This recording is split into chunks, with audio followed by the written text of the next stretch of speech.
Refrán de güey.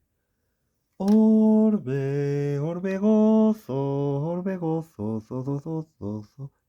Si quieres mandar la leche al carro y criar bon siatu, ya no es bueno, sino un fatu.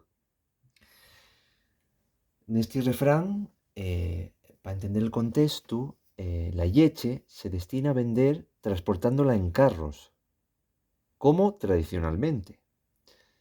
Y para ello se le quita a la cría, se le quita al ternero el beber la leche.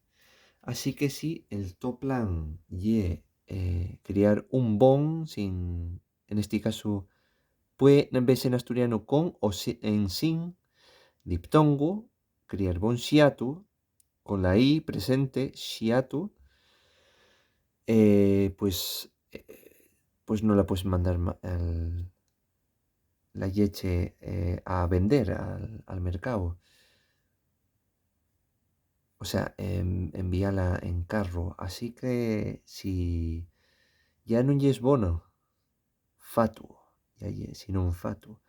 Este término ye muy popular de forma insultante, de forma peyorativa, y como más se conoce, pero significa muchas cosas. Entre ellas como una muda,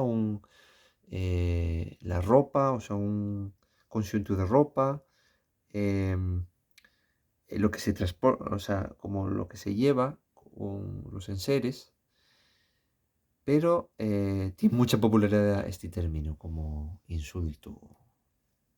¿Qué te parece el refrán de güey?